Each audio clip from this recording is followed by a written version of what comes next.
श्री भगवंत मान जी 5 मिनट में समय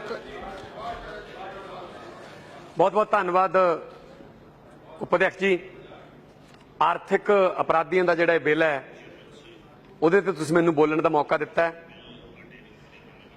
इस बिल मुताबक जदों ये कानून लागू हो गया उस तो बाद जिहड़े बैंकां दा पैसा लेके भज्जणगे उन्हां ते कानून लागू होऊगा, पर जिहड़े इस तो पहलां पैसे लेके भज गए इहदा मतलब उन्हां नूं आपां माफ करता।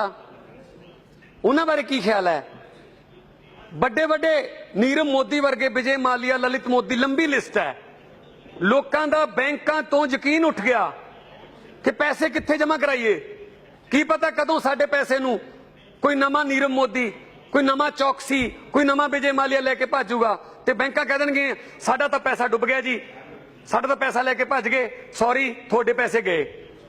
किते यकीन करिए फिर? हुण गरीब किसान मर रहा है, किसान कर्जा लैंदा है कि मेरी बेटी की शादी करनी है, उन्हें अपनी फसल बीजनी है, उन्हें अपने बच्चे का ब्याह करना है, उन्हें घर पाउणा है। वो कर्जा जदों ब्याज नाल वधदा जांदा है, जदों वो कर्जा मोड़न दे काबिल नहीं रहिंदा तां ओहदी बैंक दे विच फोटो ला दित्ती जांदी है सोशली तौर ते उहनूं बदनाम करन लई कि ये करजई ने। कई किसानां ने इस करके आत्महत्या कर ली कि साडी फोटो लग गई, समाज दे विच साडी की रहूगी, रिश्तेदारां च साडी नक की रहूगी। वो किसान अणखी है, वो कर्जा ना मोड़न करके आत्महत्या कर लैंदा 80,000 का, लख का, 2 लाख का, वो अणखी है। पर इत्थे 80,000 करोड़, 50,000 करोड़, सानू तां ये भी नहीं पता जीरो किन्नियां लगदियां उन्हां नूं लिखण वेले, वो लैके भज जांदे ने। कोई है जिम्मेदार? कोई है कानून? इत्थे किसान आत्महत्या करी जांदा है, गरीब मरी जांदे ने। की कहंदे सीगे सरकार? की कहंदी सी? मोदी साहब कहंदे सी हरेक दे खाते च 15-15 लाख रुपया आऊगा। 15 लाख आउण दी गल छड्डो जनाब, जेड़े साडे घरां च पए सी 2-4 हज़ार रुपया नोटबंदी करके वो भी लै गए खो के। बैंकां मूहरे कौन खड़ा सी? गरीब खड़े सी। बैंकां मूहरे कौन खड़ा सी? रेहड़ी वाला खड़ा सी, दलित खड़ा सी, मजदूर खड़ा सी दिहाड़ियां छड्ड के। अज बैंकां दा की हाल है? एनपीए कितना है? 10 लाख करोड़ तो ऊपर एनपीए हो गया। छापे मार दे, बैंक की गड्डी पिंड चले जावे, अद्धा पिंड भज्जण नूं तैयार हुंदा है कि सानू फड़ के लै जाणगे। उत्तों चिट फंड कंपनियां ने उन्होंने दिवाला कढ़ता। परल ग्रुप है, करोड़ों रुपया की प्रॉपर्टी उन्होंने सेबी ने जिहड़ी जब्त कर ली। परल ग्रुप ने करोड़ों रुपया लोगों का खा लिया। लोग गरीबां ने रिश्तेदारां तो भी लवाते, उधार लैके भी लाते, शायद दुगने होणगे तिगने होणगे।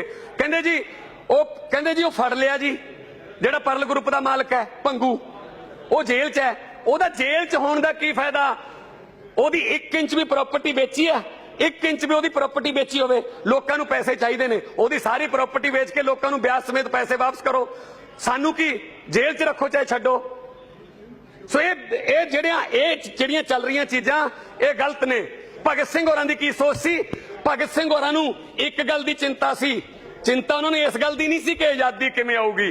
चिंता भगत सिंह होरां नूं इस गल दी सी जनाब कि आजादी तो बाद मुल्क किहड़े हत्थां 'च जाऊगा। बिल्कुल सही चिंता रही। अंग्रेज भी अज शर्मिंदा हुंदे होणगे कि 200 साल च असीं उन्ना नहीं लुट सके जिन्ना 60-70 साल च साडे अपने काले अंग्रेजां ने लुट लिया। सारा खजाना साडा बाहर जा रहा है, इत्थों लुट के चलो बाहर। बस इक्को ही है हुण तां, पढ़ लिख के तलो पकौड़े, बैंक तो लोन लैके हो जाओ भगौड़े। आही है बस, होर तां कुछ रह नहीं गया साडे मुल्क च। ये देश वास्ते शर्मिंदगी की गल है। काला धन 100 दिन च वापस लियाउण दी गल चली सी, वापस की गल छड्डो। 4.5 सालां च साडा धन 50% होर वधा के स्विस दियां बैंकां भरतियां। वो पैसा कित्थों आया? उन्होंने अपनी मशीनां नाल छापिया? नहीं, वो साडा ही पैसा है, वो साडा ही पैसा है, साडियां जेबां चों गया है, साडे टैक्स का पैसा है। सो गरीब मर रहा है, गरीब रोटी नूं तरस रहा है। ये नहीं पता कि अगले डंग रोटी मिलू जां ना, गरीब नूं ये नहीं पता कि अज रोटी मिलू जां ना। गरीब दे बच्चे पढ़ाई वालों वंचित हो रहे ने, वो प्राइवेट स्कूलों की फीस भर नहीं सकता, सरकारी स्कूलों च पढ़ाई है नहीं, गरीब करे की?